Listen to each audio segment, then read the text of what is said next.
আসসালামু আলাইকুম প্রিয় দর্শকবৃন্দ।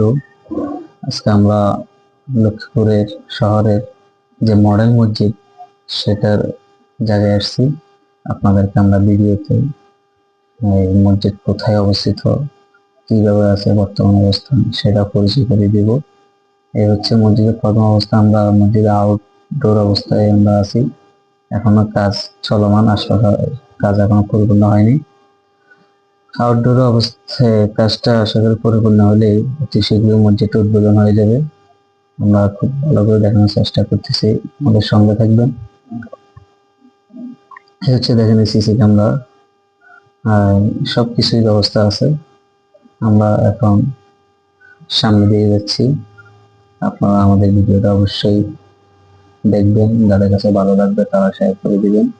এই হচ্ছে মসজিদের সিঁড়ির উপর দিয়ে ওঠার অবস্থা।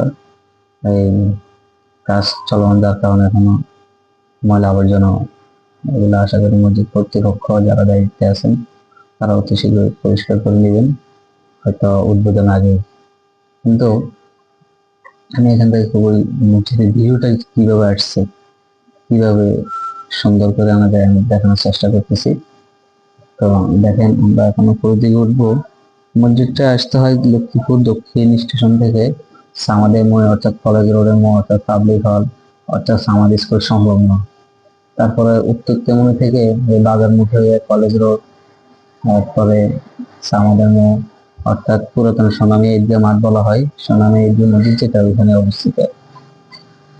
এই হচ্ছে মসজিদের অবস্থান। এই ভিউটা দেখেন কত সুন্দর, এই মিনারটা অনেক বড়, খুবই সুন্দর জায়গা। আপনারা আসবেন, আর মসজিদ উদ্বোধন হলে তো আরো চমৎকার লাগবে কথায়। আসেন আমরা মসজিদের মিনারটা আরো সুন্দরভাবে কিভাবে আনা যায় সেটা দেখানোর চেষ্টা করতেছি।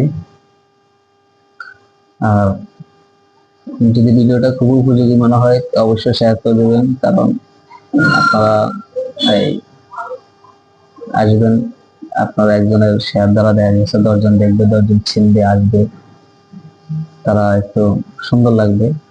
আল্লাহ মসজিদ বান্দা কত সুন্দর করে তৈরি করতে পারে, তারপরেও তো আল্লাহর কাছে অশেষ মেহেরবান, অশেষ নিয়ামত। আমরা মসজিদের আশপাশটাও পরিচয় করে দিচ্ছি।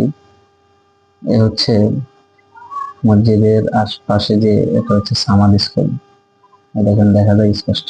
আর এর পাশে এই আমি সামনে দিয়ে যাই, দেখেন এটা হচ্ছে রেজিস্টার অফিস, জমি জমা এগুলা এখানে রেজিস্ট্রি করা হয়। আশপাশে অনেক তথ্যবহুল জায়গা আছে। আমাদের ভিডিওটা যদি আপনি স্কিপ করেন তাহলে বুঝতে পারবেন না। যদি ঠিক করে পুরোটা দেখেন তাহলে অবশ্যই বুঝবেন, দেখবেন, জানবেন, অনেক কিছু অজানা জানা হয়ে যাবে। আমরা মসজিদটা আসলে তালাবদ্ধ থাকার কারণে ভিতরে অবস্থানটা দেখাতে পারতেছি না, এতটুকুর মধ্যে সীমাবদ্ধ। আর বিশেষ করে আমাদের আজকে ভিডিওটার মাধ্যমে যারা এই জানতে পারছেন তারা অবশ্যই শেয়ার করে দিবেন। আজকের জন্য আল্লাহ হাফেজ।